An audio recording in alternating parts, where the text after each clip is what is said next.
Have you ever noticed that the more you look for anything, the further away it is? Like the harder it is to find. Like, have you ever seen someone, like you don't hear this story very often, someone that's looking for love and they are going to all the places and they're going to the yoga class and they're putting themselves in a position to look for love, but they're really looking for it. They really want it. They want love, they're looking for love. And normally that just blocks love from coming in. How often is it that you hear that people found each other when they stopped looking?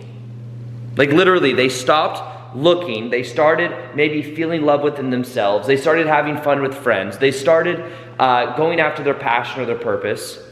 They kind of forgot that they were trying to attract love. They were no longer looking for it. And then what happens? Someone synchronistically, dang, why can't I say that word right now? Someone comes into your life when you stop looking. It's one of the main messages of this video, and I'm going to show you how to stop looking and how to put the energy back into yourself and why this makes all the difference. Now, I remember as an example of this, and I'll say this too, anytime I attract a meaningful relationship in my life, it comes as a result of not looking. It comes as a result of me being in my own frame, loving my life, and not having that be the focus of everything. I've noticed this in other friends' lives. I was coaching someone the other day also, even in one of my coaching programs, and basically the advice was stop looking, let it go. Put the awareness back on you and watch what happens. Now I remember back in, 2008? 2009, when I was looking for a job. And I remember that when I wanted a job and I went to a job interview and I wanted it, I resisted it. I've only really had one or two jobs before I went on YouTube.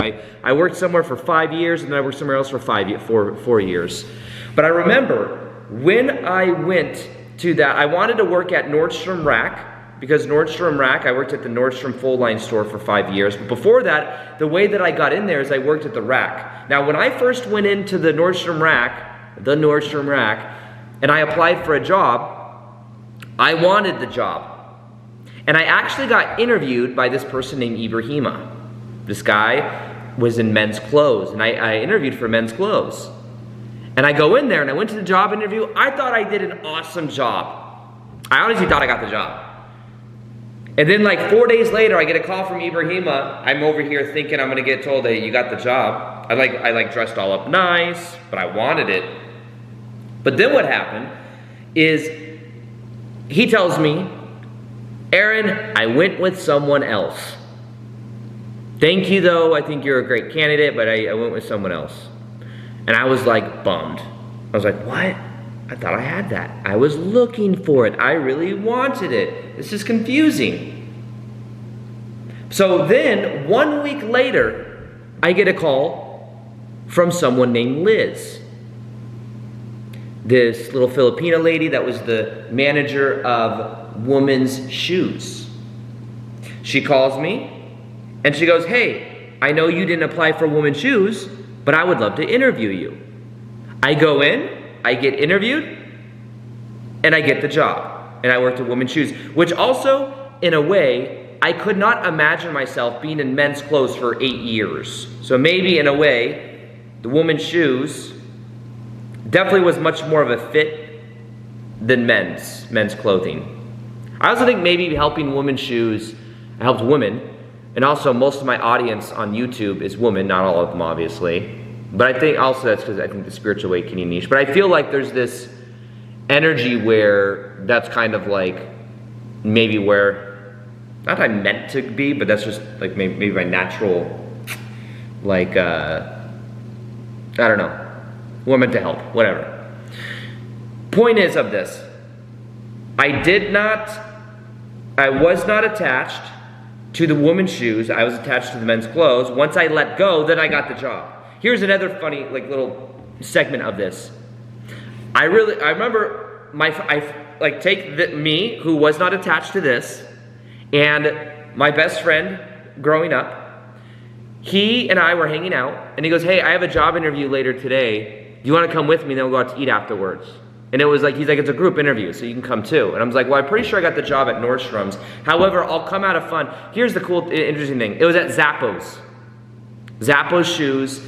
This is like before they really blew up. So if I would have got out of Zappos back in like 2008, I probably would have had stock options and like also shoes, right?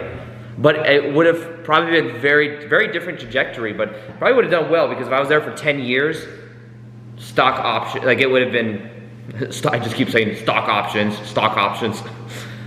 But here we go, okay, so here's what happened. We go to Zappos, which is a very eclectic, eccentric place to work. You go there, they give you a tour, it's a group interview, they're like, here is the nap room. I'm like, what, there's a nap room? That's pretty cool. And they're like, we like weird people. And I'm like, really? That's pretty weird.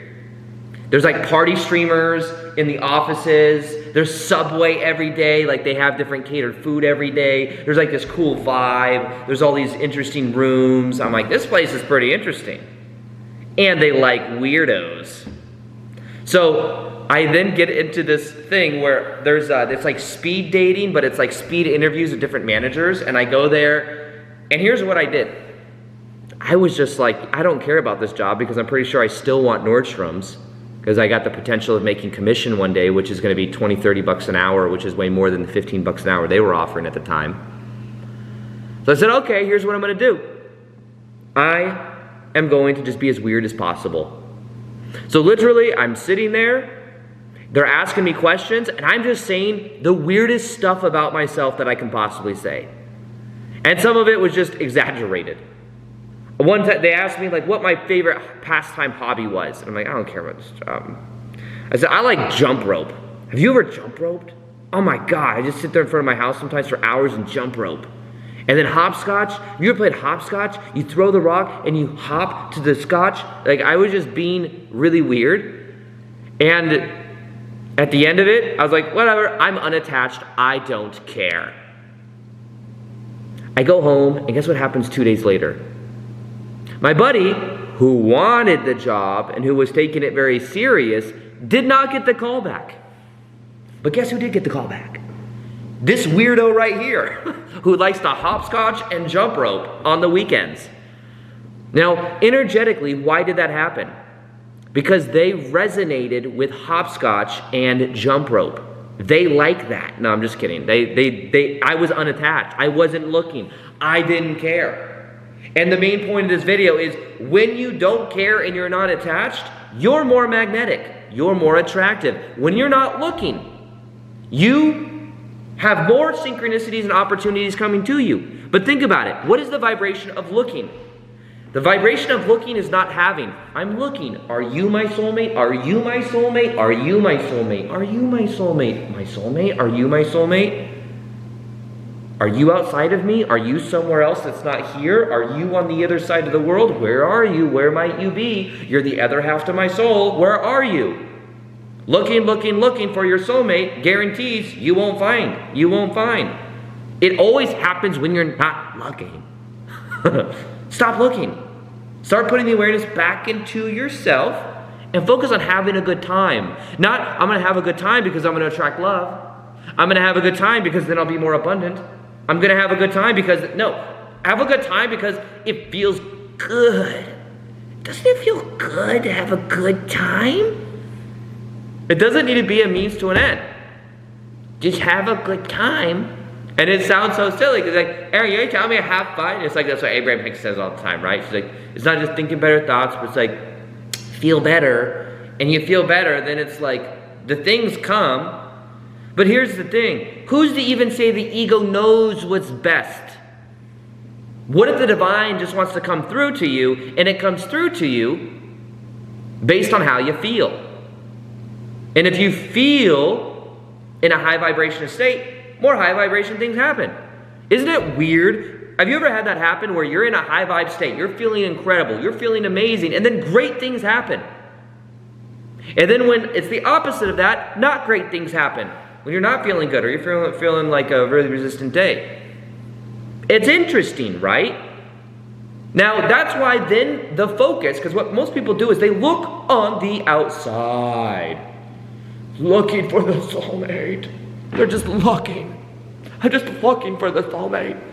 The more you look, the more you guarantee you aren't going to find. Just let it go. Stop looking. Stop looking. Okay? Here's my handy dandy whiteboard of the day. Okay? So look at this. Here's the vibration of looking for it. Here's the vibration of having it. These are two different vibrations. Having it is also fun. It's in the end, it's an end of itself. Looking for it is like I'm looking because I'm going to find it. You ever had that happen where you're like looking for your keys? Where's my keys? I can't find my keys. And you're going all around your house looking for your keys. And you even go outside. And you might go outside and be like, are my keys over there? Where's my keys? Okay, let me think about where I left my keys. Where was I last? All this stuff. And then you want to know what you find out? The keys are in your pocket. You had them the whole time. You just believed you didn't. And then you went looking for it. And you went on this wild goose chase. The point of that is, whatever you want to attract, you are connected to God's source energy. You're connected to that divine well of energy. Love, money, weights, health. This all, you want this because of what it'll make you feel. And a lot of times we look for things as a distraction from the God source energy that's naturally within us. We might look for approval and validation. Because we feel a hole, we don't feel that divine energy inside of us. So instead, it's like remembering. It's like a member, it's like a part of ourselves, like our hand. It's remembering, it's connected to us. Remember. You're an eternal spiritual being having a temporary human experience. You're dreaming that you're a separate piece of God energy and that we're all separate pieces. We're all reflecting to each other different things. But the things we look for, the things we resist. Are you my soulmate? Where's my soulmate? The more you look for your soulmate, the further away they are. Imagine the more you look for your soulmate. You're like, are you my soulmate? Are you my soulmate? Intuitively, they just walk away 3 more steps. They're like, until they're out of the frame, and you're like, where's my soulmate? It never happens that way. It's always, I let go, I focused on myself, and the soulmate came.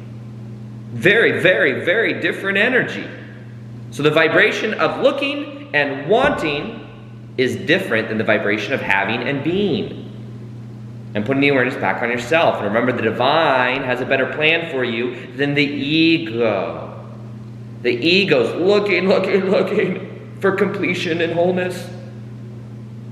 When you can find that same completion and wholeness within the divine, God, the universe, source energy, whatever name you want to give it. So the message of the day for today is to stop looking and watch what happens. You want love, money, abundance, whatever. Let it go. Focus on your own energy and on feeling in a higher vibrational state. Charge your energetic field. Think of it, it's electromagnetic energy. You charge your field with the gratitude of already having that which you want, but the moment if you want it, you can't have it. The vibration of being it, the vibration of having it. Every morning I do a guided meditation. And I imagine the things and the qualities I want to bring into my life, and I feel it as if it's here now.